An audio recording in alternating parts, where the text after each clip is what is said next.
Hi, I'm Shoestring Jane and welcome back to my channel where I talk about all things thrifty, frugal and money saving. And as we're practically at the end of February, I thought I would just talk about how my budget went, how my frugal February went. It was meant to be a no spend month. It wasn't a no spend month because I had a few little spends, as you will know if you've seen my updates as I've gone, but nothing too major. And overall we've done okay. So let's get into the detail anyway. When I say get into the detail, I don't literally show you every aspect of my budget. I think some things are personal. Just get myself organised. Some things are personal and I don't want to show every single penny, but I'll give you a kind of overview of where it's gone well and where it hasn't gone well. So to start with, groceries. So I budget £250 a month, and that includes all of our food, the dog's chicken, cleaning stuff, toiletries, and minor sort of homey things. So £250 for two of us is an okay budget, I think. It's not the most frugal. I know people who survive on a lot less, but that amount works for us. It's not crazy. I know people that also spend that much on a weekly shop, so I think that's reasonable. We slightly underspent actually, despite groceries going up and despite also doing a £15 Valentine's meal deal. Plus at the beginning of the month I was thinking, God, I'm spending quite quickly, I'm not going to have enough for the end of the month.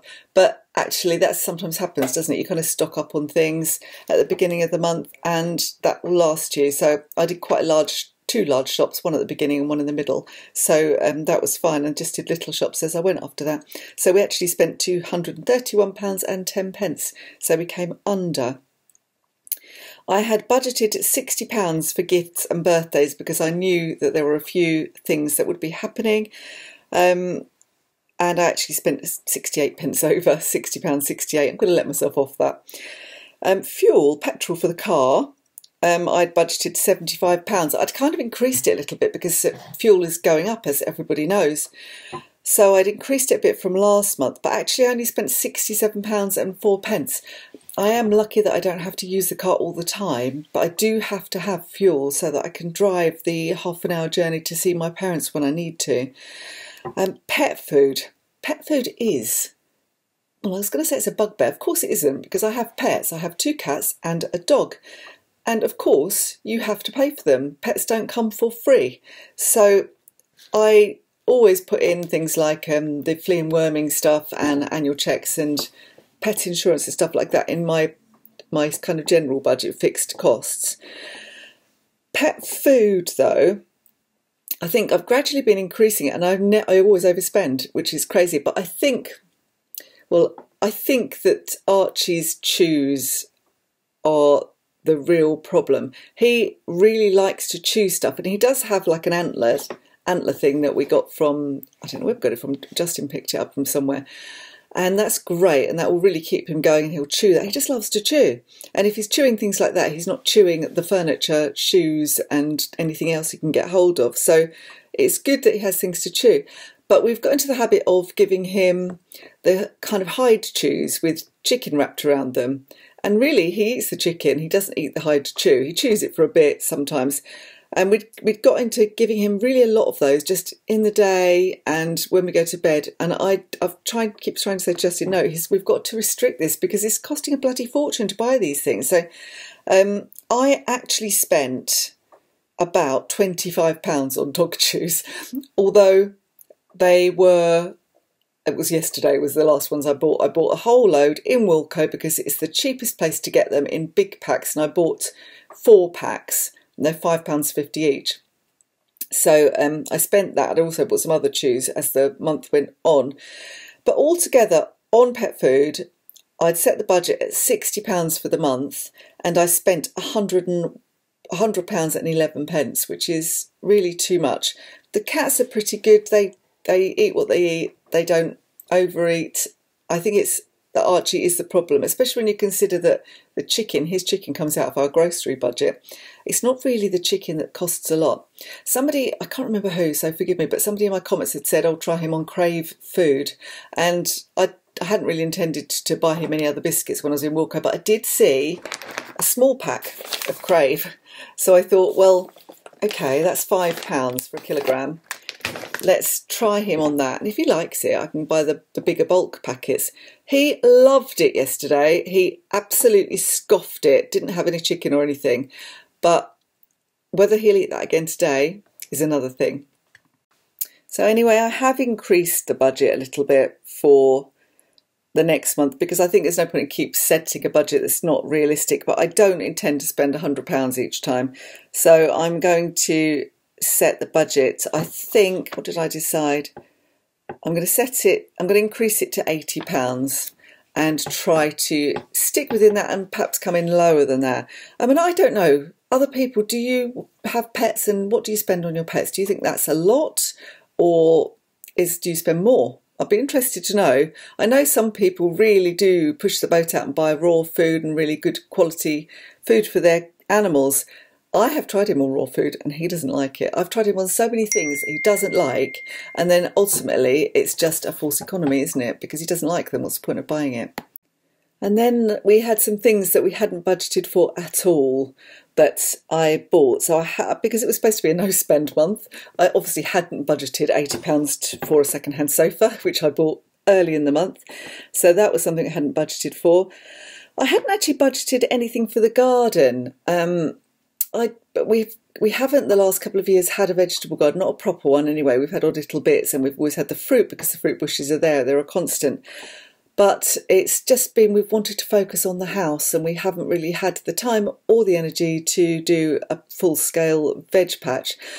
But this year, with the price of food going quite a lot higher than it has been in previous years, I thought it would probably be wise just to do a little bit of a veggie patch. We've got a greenhouse as well, so we might as well use it. Whilst I was in Wilkinson's, I bought some seeds, and I only spent £3.25 on seeds.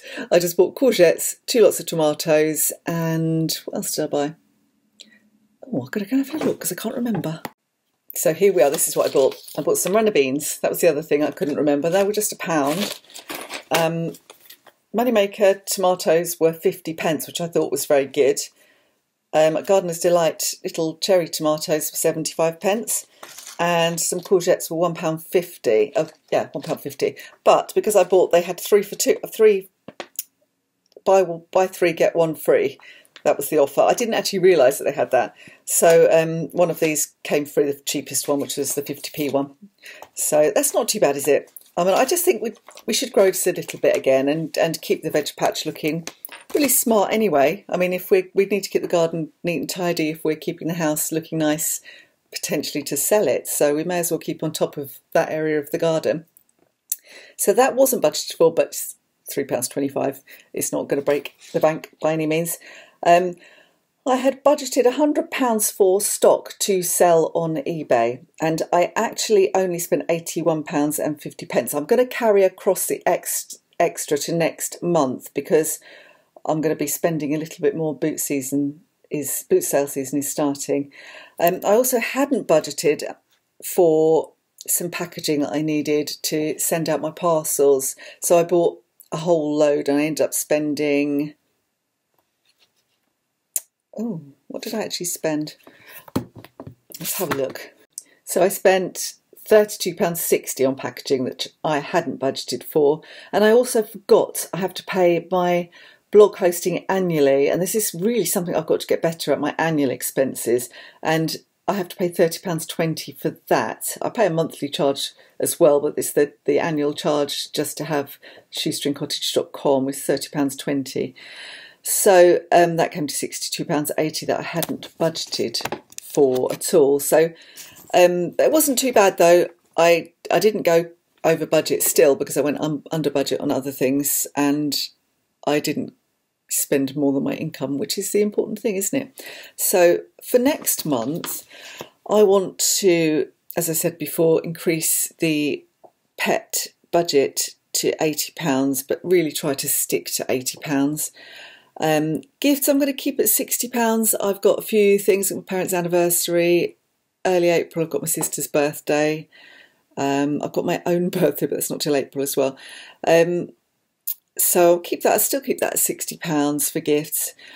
Stock and business expenses, I'm going to allow £150. It is very fluid though, because if I get some really good deal, then I'm going to spend it, because that's just to give me a rough idea and just also to encourage me to keep tabs on what I am spending. I also am going to allow myself £30 for clothing. I just need a few little bits, just some little sort of tops and vests, nothing expensive. But I'll do that kind of thing once a year, really, just to buy some basic stuff that you need. I'm also allowing £30 to get my hair cut. I still got this problem where that hairdresser 2 haircuts ago cut my hair wonky. When I look at myself on YouTube, I really see it because it's wonky. So I'm going to go to a proper hairdresser, and I've got a new hairdresser that's been recommended to me, and I'm going to go and get it done with her. Although I do think I get a discount for the recommendation, so it might be less than £30. And then I'm also allowing next month £40 for entertainment, because I've got some friends from work, my old job, coming around. We're just going to have a takeaway that won't be too expensive. And I am going to Norwich for the day with my daughters.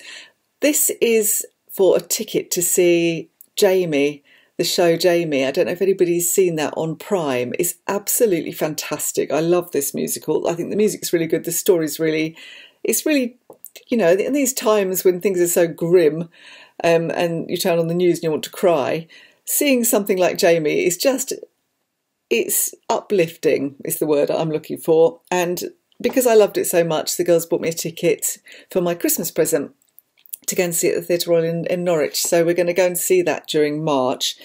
And we will it's a matinee performance, but we'll go for lunch first and probably have a little look around the shops as well. So I need to allow something for that. But other than that, I'm just going to really try to spend as little as possible again. Something else I am thinking I will do is just get a few more bits in my store cupboard. So I like to have a good full store cupboard. I filled it up a little bit at the beginning of the month, but I don't like to have, I haven't got a garage full. I don't stockpile, but I do like to keep a good healthy store cupboard. And there are definitely some areas where I haven't got very much of certain things. So I just would like to have something else just stored up a little bit. As I say, I don't stockpile. I just think I don't panic buy, but it stops you panic buying. Having good stores, if things get grim and there are empty shelves or things go up a lot and you've got a decent store of the basics, then you're in a bit of a better position, aren't you? You can make a meal out of just some basic stuff that you've got. If your cupboards are bare and then you go to the supermarket and there's nothing there, then you're really up the creek without a paddle, aren't you? So I like just to be a bit prepared. I'm not a prepper by any means. I'm not expecting Armageddon. I've said this before. I know it's easy to look at the news and you think, oh my God, what's going to happen? This is just really scary. And you just don't know. It's out of my control. So there's no point in me really panicking and worrying about it. I'm trying not to kind of pick up on the anxiety. But I just like to have a little bit. I like to be a bit prepped, just a little bit. And on that subject, the idea of kind of getting anxious, I do find that if I watch a lot of news, I do get anxious. It's just relentlessly grim. I used to always watch the news. I used to watch it relentlessly all day every time it was possible to see it. I'd listen to it on the radio, I'd read the news or the internet as well. And you can have overkill. And I really stopped doing that when COVID came because it was too much. It was just too much. It felt like you already knew the grim message. So to keep seeing pictures and hearing different people talking about it, really, it just wasn't helpful. And I think that's the same with the situation with Russia and Ukraine. Yes, you need to be aware of it, totally, but you don't need to kind of immerse yourself in the bad news because it just feels too difficult, I think, personally anyway. What do you think? Be interested to know what other people think. Yes, you have to be aware, you have to care, but just don't let it overwhelm you, because if you are prone to anxiety, then it's just not very healthy. So that's what I tend to think anyway, and it works for me. So anyway, that's it for my end of the month summary. If you enjoyed this video, don't forget to give me a thumbs up and subscribe to my channel, and I will see you next time. Bye for now.